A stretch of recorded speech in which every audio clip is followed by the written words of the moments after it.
Hello. A little bit of a different video this time because I don't know.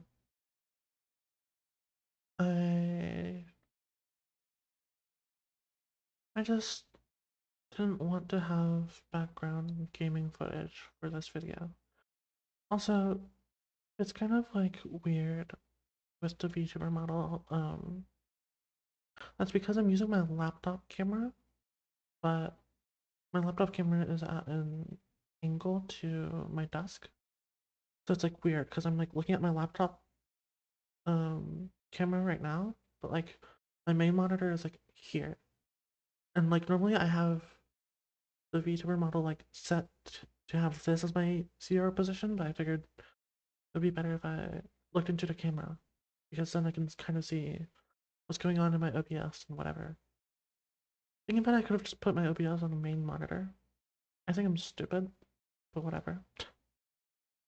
It's okay. Um,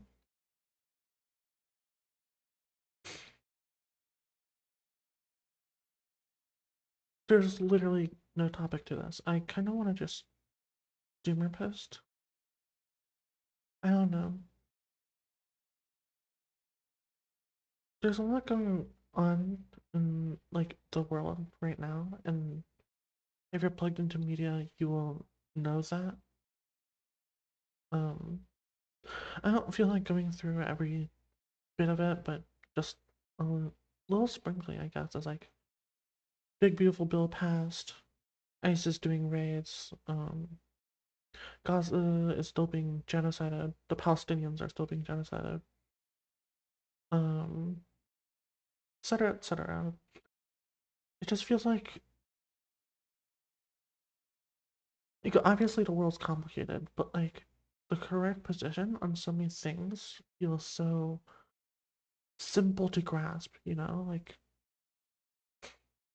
if you take a humanist view of everything, 99% of the time you will just arrive at the correct set of positions for any given ongoing event, right? For example, if you take the humanist view on Gaza, you will just be on the side of Palestinians, which is the 100% correct side. If you take the humanist view on healthcare, you will come at the, you know, free healthcare or like Medicare for all, or that kind of, you'll come in that position, which is just correct. If you every time you take the humanist position, it's just correct, and yet there are so many forces that are actively working against that. Not just capital, not just money, not just the interest of the rich, but rather, on top of everything, you have uninformed voters, which is just every voter. Um, like there's an argument to saying they're not uninformed voters because like every voter is like that, but I think the word uninformed should not be relative to the average, but relative to the ideal. So they are still uninformed voters. Um, on top of that, just like racism.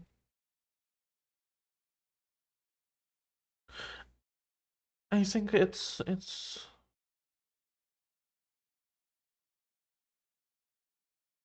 so easy to have the correct positions on everything, but it's so difficult to have the correct solution because to fix some of these issues, such as transphobia or racism or whatever, it takes so much. Like the problem is so entrenched in everything. There are so many active things that are designed infrastructurally to work against that. Right? So that like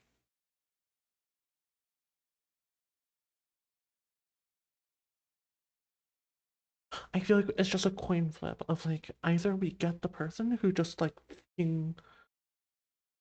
like drinks the alcohol and goes like, okay, we got one night, we're fixing everything, you know? Or we just continue to stay in this like pit, in this just hole, absolute hole of just like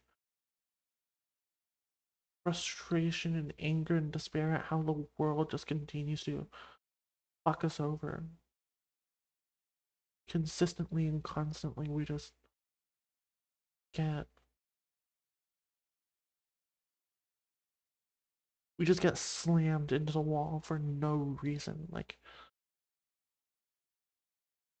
it's frustrating. It's frustrating. I try to stay optimistic because, like,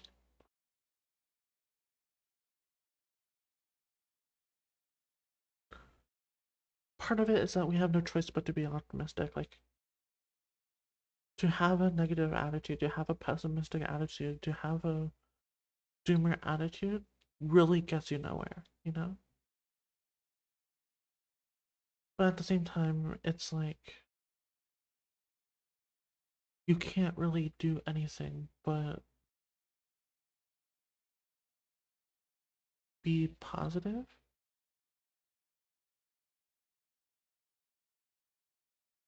I don't know where I was going with this point. My point is I try to be optimistic because it's so beneficial to have positivity, especially in this moment. I think showing that, like, yeah, we're angry, yeah, we're frustrated, but also like we're happy. Like, I think that's so powerful.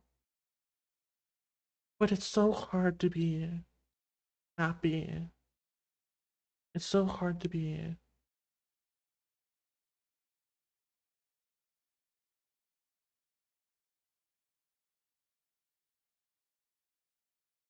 It's so hard to be happy and have a smile on your face and go about your day going like everything's fine. This is fine.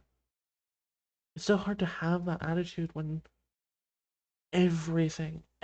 and I mean every possible thing in the world is telling you, no, fuck you. Life's gonna be miserable, and you're gonna have to fucking deal with it, you know?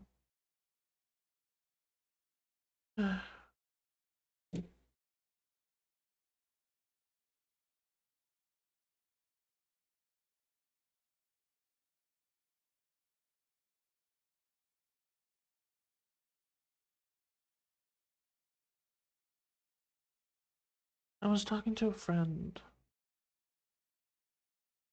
um, and she was complaining about like how she doesn't pass, which like, understandable. Like, I get that too, you know? I think every trans person gets that to some degree, even like those who like look wonder like for example, Cloudy on Twitter or Eva. I think like they get it too. The kind of sense of like I don't pass, no. And I obviously would think like part of it is we see our old selves in our faces and in our bodies. That's not something that we can, like I can't snap my fingers right now and just turn into a VTuber model. Um, as much as I want to. That's just not how life works. And every time I look in the mirror, I see my old self, And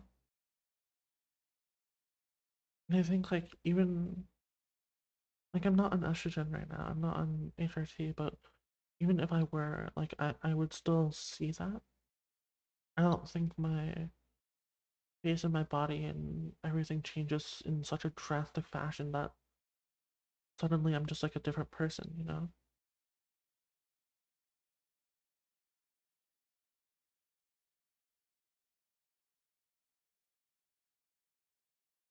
And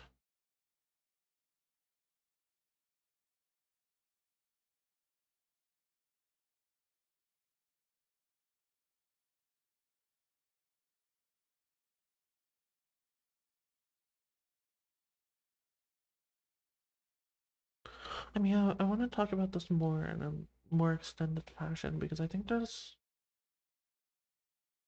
a lot more depth to it than what I want to touch on here. I think like the reason why I bring it up is like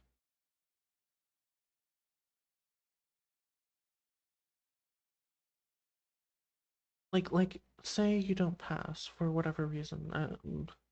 Maybe you do pass and you just don't believe it, or maybe you don't pass and you're just that's like the dice you rolled when God smited you down into earth. Like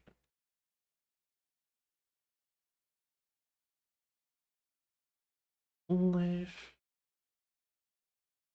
life is tough, and it's just like you're going to someone's going to have the low roll, like someone's going to have the freaking 1 for 20 place rates. Like uh, it's just going to happen.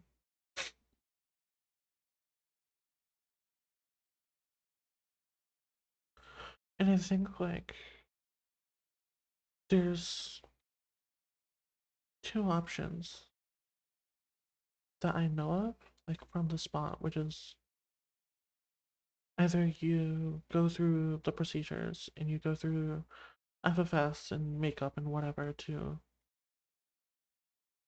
complete your transition, I guess, or like to make it so that you do pass, right?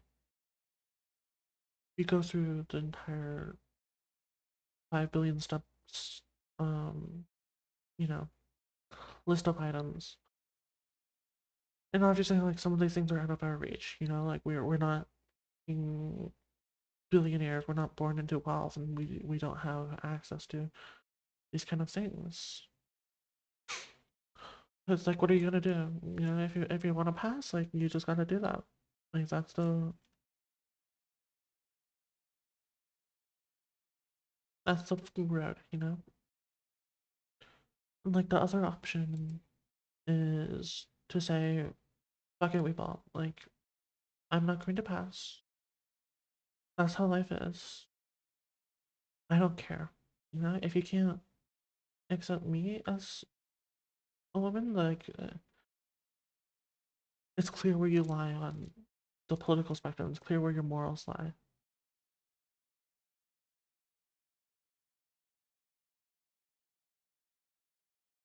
And you use that as a political statement. You use it as a point of activism.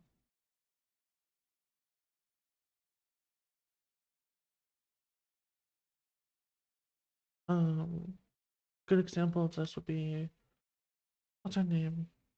Zoe Zephyr in Montana, I believe. I kind of want to search it up, but yeah, whatever. Um, Zoe Zephyr and I think her wife now. I think they're married, or maybe it's fiance still. I forget. Aaron Reed. You know who Aaron Reed is. Yeah, if you don't, like, Aaron in the morning, go check out a Substack or whatever. I think it's a Substack. I'm not 100% sure. Respectfully, they don't pass. Like, they just don't. You know it, I know it, they know it. Like, I don't think I have to, you know, I don't think I have to cut my words here. But I think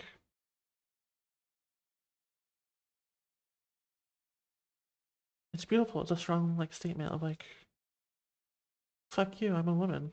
Like, I don't pass, but I'm a woman. Like, fuck you. If you're gonna misgender me, I know where your beliefs are, and you're not a person that you should care about. Like, fuck you. Um, I don't know. It's hard to do it because we're not all activists. We're not born activists. Far from it. In fact,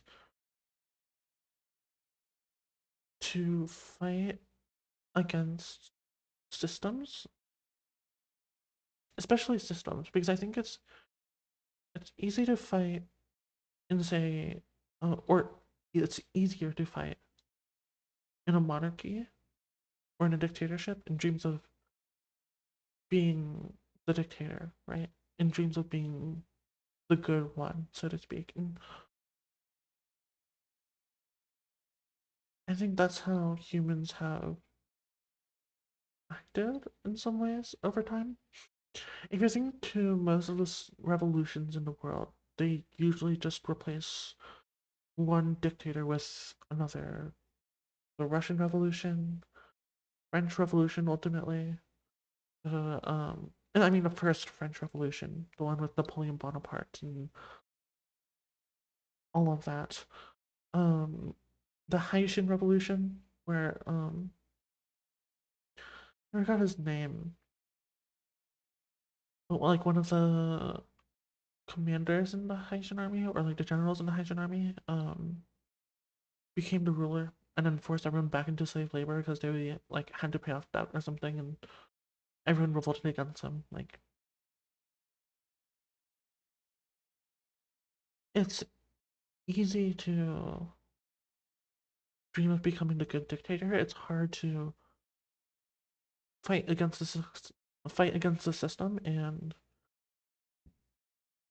create one without a dictator, right? Or create one that serves the needs of the people better because it is more democratized, it is more democratically controlled, and it is more for the people, of the people, by the people. And so I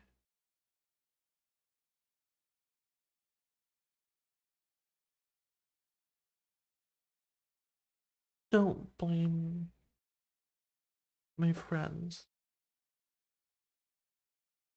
Well, I mean, like generally, like trans people, right? But because I brought up the example of my friend, I think that's more apt in this circumstance. I don't blame them for not choosing that route because it's hard. I get that. We're not born to fight against systems. We're taught to. And I'm like, I don't mean, we're brainwashed into becoming a soldier of the revolution. I mean, we're educated, and from that, our beliefs stem into being a soldier of the revolution, so to speak. But to take that leap is so difficult, so incredibly difficult. As for the other option, healthcare isn't free, at least not in America. And in other parts of the world where it is, it comes with downsides, most prominently being, of course, how long the wait times are in the NHS for England. I understand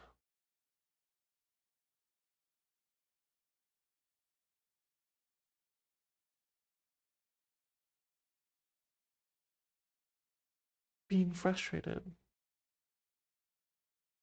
at your dysphoria, at the fact that you don't pass, at the fact that the world treats you poorly for that fact, as, you know, that might never change for your life. But I think to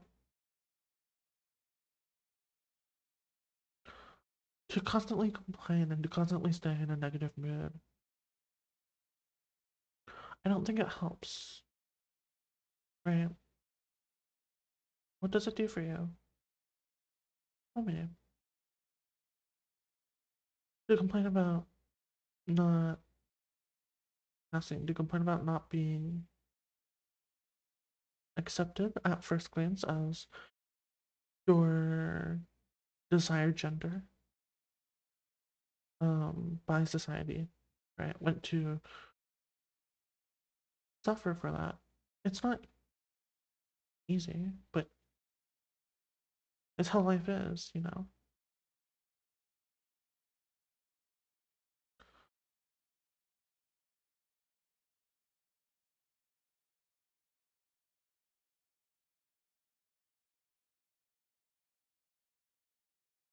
The first step is to acknowledge that. And I know I sound weird by saying that. I know I sound crazy, but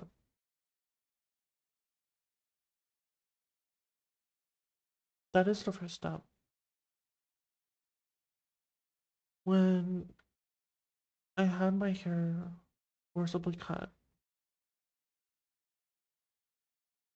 there was a good amount of time where I didn't want to acknowledge that, hey, this is reality now, you know? I wanted to hide away. I wanted to wait another 2 years for my hair to grow up. I wanted to live in peace in that sense, and as much as I wish, that's not how society works. That's not how life works. That's not how it is. I don't exactly know when I acknowledge that, hey, you lying in bed and doing nothing all day is not going to do anything to help you at all. That's not to say I didn't continue to be depressed as time went on. No, there were days where I go, fuck, my hair is still really short. I really don't like this. I'm going to sleep the day away or whatever.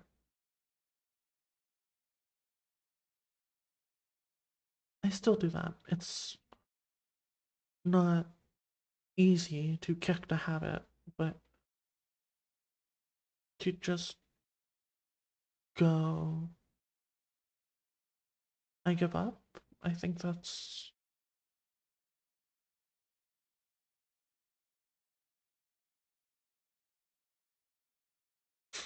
I don't know what word to use here. Worse? That's failure? I don't know.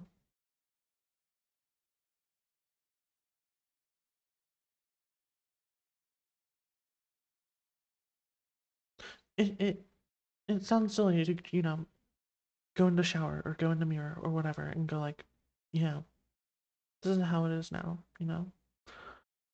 Because like obviously that's how it is. That's reality. And you think like, you know,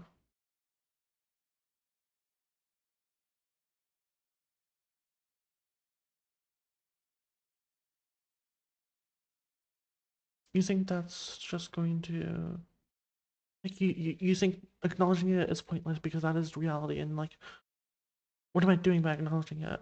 It the answer is a mental thing. It for the people who tried to like peak Mount Everest, right? Summit Mountain Everest, their first step was to acknowledge they're on the fucking floor. They're not at the peak. They're not anywhere near it. They're on the fucking floor. For the first person who wanted to circumnavigate the world, right? Um, for Amelia Earhart, right, who wanted to fly around the world on a plane. For whoever wanted to do these things, the first step was to acknowledge I'm on the fucking floor. I'm not there yet, you know? Once you recognize that point, once you recognize where you're starting from, only then can you do something about it. Your first step in a video game is not to complain about the fact that you don't have the most overpowered items in the game. It's to acknowledge that you don't. It's to acknowledge you're at stage zero. It's to acknowledge you're at ground zero. It's to acknowledge you're on the floor.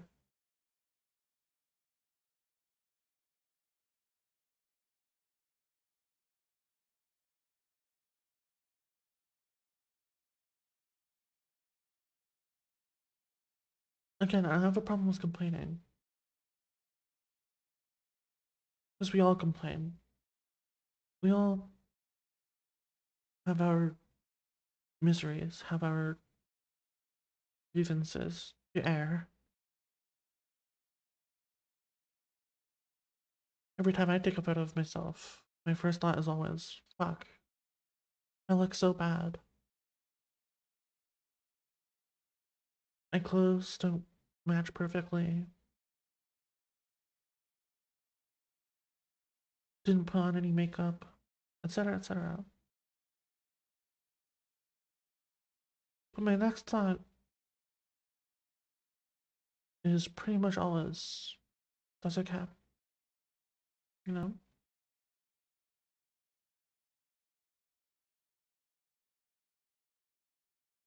And like, if you think about it, like, no, it's not, right? No, it's not that you're in a situation where you can't get HRT, you can't get FFS, you can't get whatever. No, it's not okay that Palestinians living under Israeli rule can't get food. No, it's not okay that we live in an America where ICE, where the modern Gestapo roams the streets.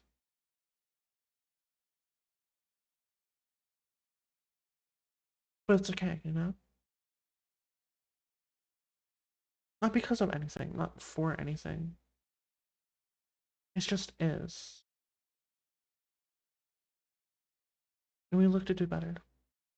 I think I think that's the radical optimism. It's not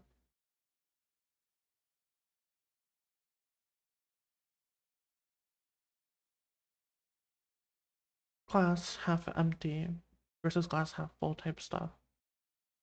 It's no, the glass is fucking empty. But it could have water.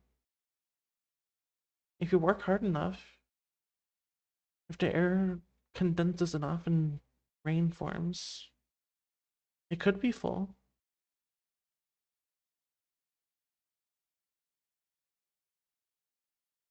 I wrote an essay a while ago. I think it was my 11th grade English teacher who had the assignment. It was kind of just freeform writing to have literally no restrictions, right? The I think the prompt she gave was like write about something, whether it's an object or a belief or an emotion, write about something. And I wrote about nothing.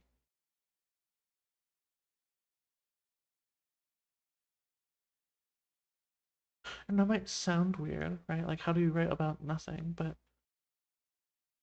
and like, I understand that there's nihilism, right? But I don't think I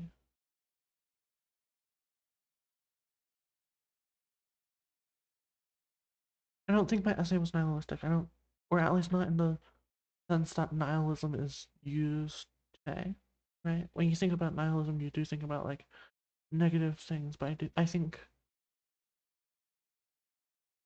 my writing about nothing, and hopefully I remember to link it below, but it was ultimately about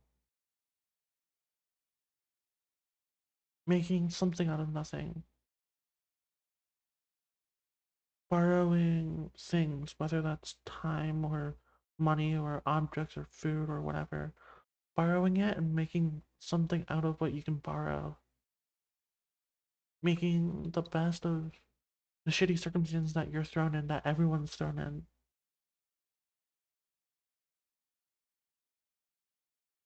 That's the radical optimism of it all, right? Even with nothing, you look forwards to freedom, you look forwards to joy and happiness.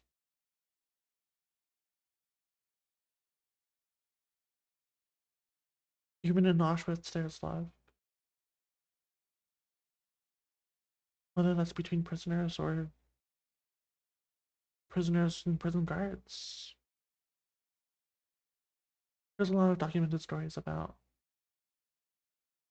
how humanity, how humans have made their way through tumultuous circumstances, through the worst circumstances, and found beauty out of it.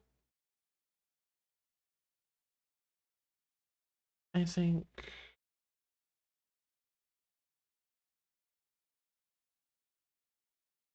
I don't say we can do the same because people in the past have done the same. Because times change and maybe we are just weaker and maybe we don't make it through. But personally, for me myself, I'm not going to give up a better future or the possibility at one and just sit there and do nothing, you know?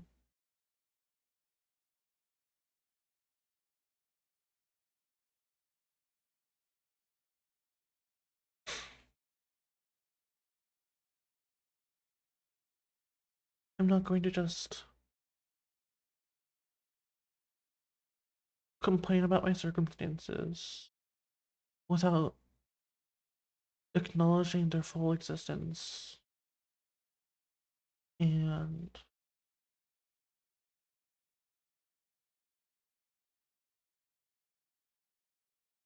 scream into the void about how unfair things are.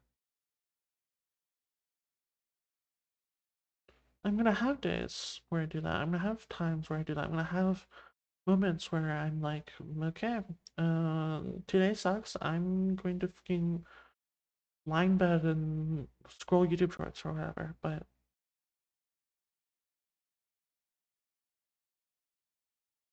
tomorrow rolls around and I get up and I do something.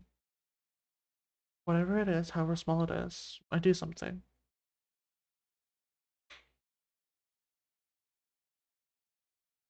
And that's a lot better than nothing. Infinitely better than nothing.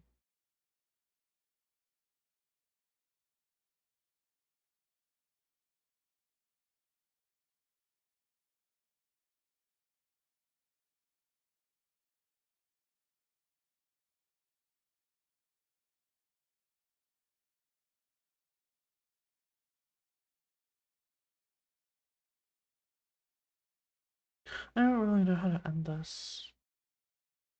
It's not really like something good to end it on.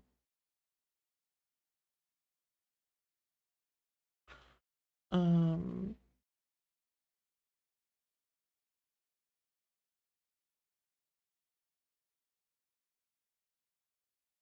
because take from this what you will.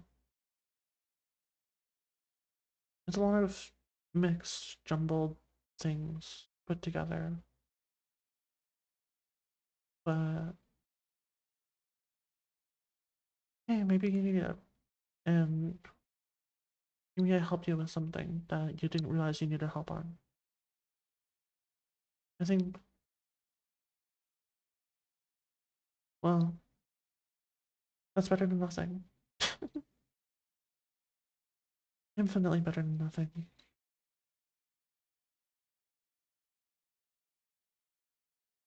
It's 4 a.m. Almost 3:53. Almost 3:54. I really should get to bed. Good night.